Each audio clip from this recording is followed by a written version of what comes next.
CM DKShi ವಿರುದ್ಧ ಕೇಂದ್ರ ಸಚಿವ ಎಚ್ಡಿಕೆ ಹೇಳಿಕೆ ವಿಚಾರಕ್ಕೆ ಸಂಬಂಧಪಟ್ಟ ಹಾಗೆ ಬೆಂಗಳೂರಲ್ಲಿ ಎಚ್ಡಿ ಕುಮಾರಸ್ವಾಮಿ ಹೇಳಿಕೆಗೆ ಸಿಎಂ ಡಿಕೆ ಶಿವಕುಮಾರ್ ತಿರುಗೇಟು ಕೊಟ್ಟಿದ್ದಾರೆ. ಅವರ ಘನತೆ ಹಾಗೆ ಹಿರಿತನಕ್ಕೆ ತಕ್ಕ ಹಾಗೆ ಮಾತಾಡಬೇಕು ಕುಮಾರಸ್ವಾಮಿ ಅವರು. ಈ ರೀತಿ ಹೇಳಿಕೆಗೆ ನಾನು ಉತ್ತರಿಸೋದಿಲ್ಲ ಅಂತ ಡಿಕೆಶಿ ಹೇಳಿದ್ದಾರೆ. ವಾಟ್ ಎ ರಬ್ಬಿಶ್ ಸ್ಟೇಟ್ಮೆಂಟ್ ಅಂತ ಹೇಳಿದ್ದಾರೆ.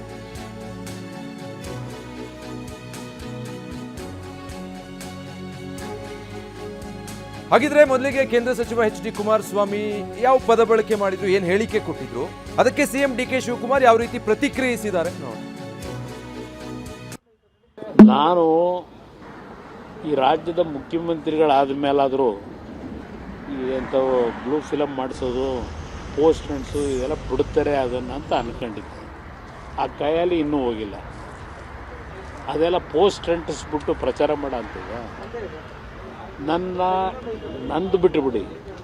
ಈವನ್ ನಾನು ಹೆಂಡ್ತಿದ್ದು ಫೋಟೋ ಹಾಕೋರು, ನಂದು 100 ಎಕರೆ ಅಂತ ಅದೇನೋ ನಿಖಿಲ್ದು ನಂದು ಹಾಕೋರಲ್ವೇ.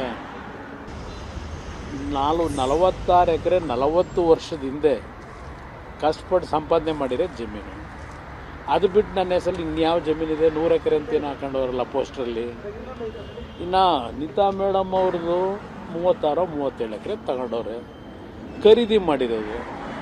ಖರೀದಿ ಮಾಡಿರೋ ಜಮೀನ ಯಾವನೋ ಪೋಸ್ಟ್ ಹಾಕೊಂಡು ಅವ್ರ ಹೆಸರಿನಲ್ಲಿ ಹಾಕ್ಬಿಟ್ಟು ನನಗೆ ಜಮೀನು ಕೊಡಿಂದರೆ ಬೆನಗಾನಹಳ್ಳಿಯಲ್ಲಿ ಸತ್ತೋದವ್ರು ಹೆಬ್ಬೆಟ್ಟು ತೋರಿಸಿ ಜಮೀನು ತಗೊಂಡಂಥ ವ್ಯಕ್ತಿ ಈ ಪೋಸ್ಟನ್ನ ಈಗ ಅವ್ರ ಬೆಂಬಲಿಗೆ ಹೇಳಿ ಹಾಕ್ಸ್ಕೊಂಡು ಇದರಲ್ಲಿ ಪ್ರಚಾರ ಮಾಡ್ತೀನಿ ಅಂದರೆ ಜನ ನಂಬ್ತಾರ?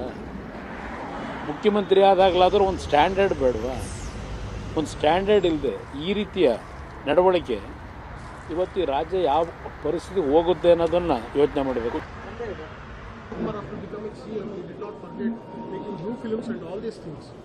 ಸ್ಟ್ಯಾಂಡರ್ಡ್ ಇರಬೇಕು.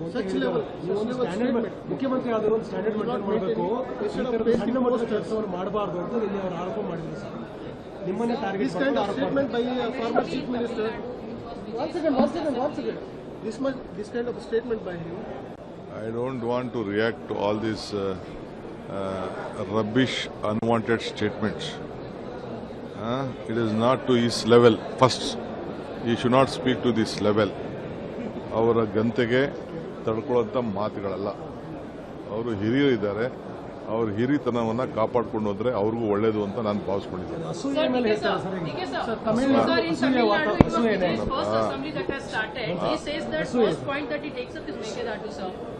ಅಸೂಯೆಗೆ ಮದ್ದಿಲ್ಲ. There is no medicine for jealousy. ಇಷ್ಟು ಮಾತ್ರ ನಾನು ಹೇಳ್ತೀನಿ.